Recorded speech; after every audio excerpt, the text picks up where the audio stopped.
I'm gonna move on to the finals now. But I think that was a good match as far as like, just thinking a couple turns ahead, knowing your lines of play and being familiar with like the kind of like niche rulings of something like consecrated and just the matchup knowledge that he's siding it. Now, at the beginning you were saying you were kind of like felt prepared for Amaryllis, but what are your thoughts on that matchup for Blackwing? I think it's pretty even. Amaryllis has some crazy draws. I'm not too sure. On ladder, I was quite struggling a while with Amaryllis, and I just adjusted my build also a bit and probably familiarized myself with the matchup more. So I felt a bit more confident. Nice. Yeah, he's on like this new like build with the scrap irons and stuff. What do you think about that card? I'm not a huge fan myself, but what do you think? I haven't practiced Amaryllis. I used to play Amaryllis also, but I haven't practiced these cards. I'm not very high on them, so Sure. kinda Yeah, well, it's definitely not too interesting. sure. But I mean, I I think got your matchup definitely. knowledge really shows in this case because, yeah, you actually like. I mean, I think you did sort of the play you were going to do regardless, but you correctly read this as a morphing jar, right? And then you attack into it. Yeah, Um, I don't know why you would commit so much in Amaryllis on the first turn. sure, because he's also like leaving himself open to Icarus potentially. Yeah, Um, yeah, for sure. And, yeah. so it makes a lot of sense to if you know he's on morphing jar, or even if you just know Amaryllis is often on morphing jar. And now you were saying, like, I think it's interesting because you said to me before too, like you could preemptively Icarus, right? I don't think their deck's playing Starlight Growth Yeah. or anything, but you decide not to, and you also decide not to solemn this. And I think I agree with you, but I think a lot of people would look at it like, he really wants to get the morphing jar off. You want to deny them that game plan, but can you explain why you felt comfortable letting it go? Yeah, because after he sets the second card in his turn, I thought about Icarusing the Morphing Jar. But then I saw my plays and it's Torrential and Icarus. Icarus for his back rows and Torrential to make his board clear. And then we are kind of even on the Morphing Jar, so I'm not very threatened Yeah, by you it. don't exactly have the best hand yourself, so it doesn't really lend itself to good follow up. So maybe it's just better for you both to have like more resources. There's also a consideration like to go first turn or a zero co. Yeah. So I have two attackers to actually force the Morphing Jar. Yeah, but that's But also where it gets into like you're not 100% sure it's morphing jar, right? yeah, and I also don't want to commit like into Mere the forwards. Mirror Force Yeah, or the Torrential Dandelion or something. sure. So he oh, this is what they were saying this was a slight misplay, right? Where he should have end phased the wind blast, pitching the dandelion if he was gonna flip the jar anyway, right? Yeah, he said he was distracted by chatting. Yeah, well, that's what you get. That's what you get for chatting. Um, but yeah, this works out pretty favorably for you because like you're able to clear all those back rows that would have been otherwise kind of scary. Um, I don't have Torrential. Yeah, I'm so cooked. yeah, but I think I think saving the trench until the end because he's gonna go for this like lone fire for lone fire type thing Yeah, makes a lot of sense. And now, I mean, you're up on cards after that morphing jar, and it's not like sometimes they're pretty content to like use all their cards, deal a bunch of damage to you, and put you in kind of like a situation where you're you know have to deal with Amaryllis a couple turns in a row. But you took no damage from that whole exchange, so I think you're in a great spot. yeah. Now I have the Solemn set and I just go for the two-turn setup kill.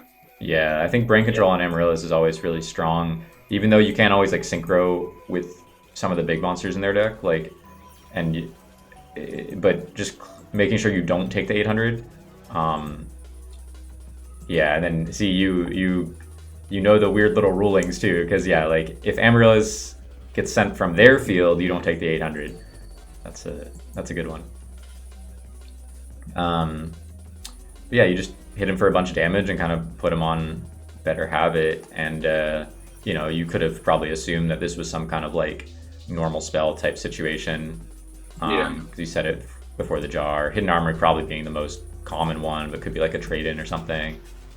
And then, yeah, like he starts going for some plays, but you kind of have just good counters to them with Deep Prison for this, and you're able to Solemn on this to prevent like a Dandelion coming out or a second Titanial or something, right?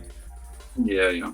Dandelion was scary. Yeah, and like you said, like you Legacy at the start of battle, just to decide if you want to use the prison or if you happen to draw a loot. This was a mind game misplay.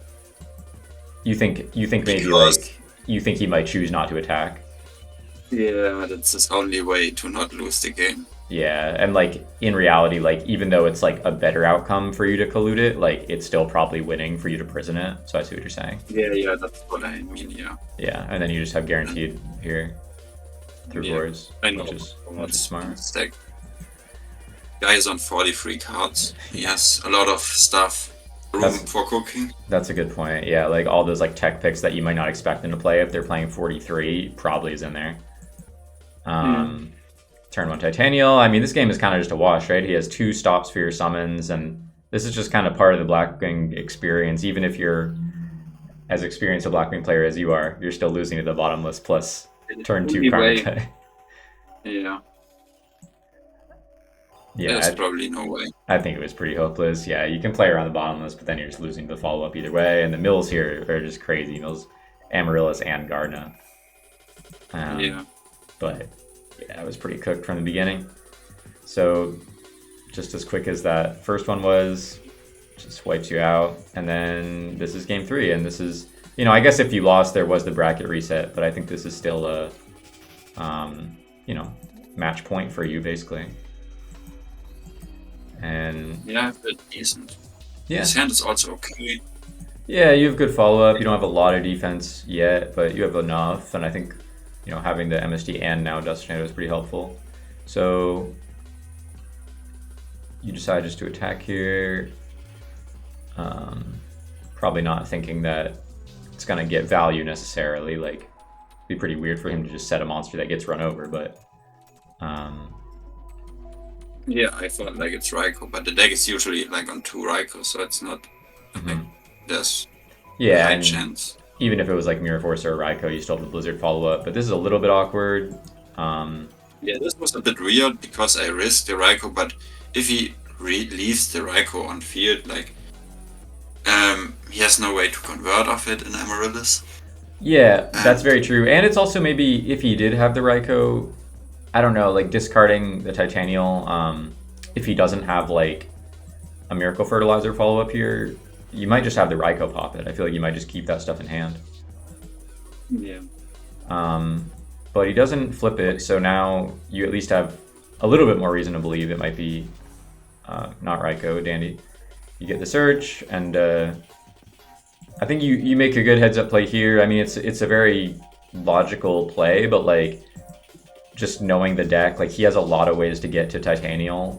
Any of the Miracle Fertilizers, if he has them in, any of the Lone Fires, and Catastrophe just deals with that easily. Whereas like if you made an Android or kept the guys on board, you kind of run the risk of Titanial potentially being very annoying to deal with. It's full, so I'm not risking anything.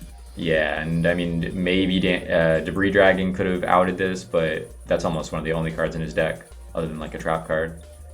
And then that's a one. Now these Blizzards kind of just go to town that you've been sitting on since turn 1. Get into some extra damage here, and he whiffs on the draw, and that's basically all she wrote. You have an easy Blizzard Brionac line here, and it's game.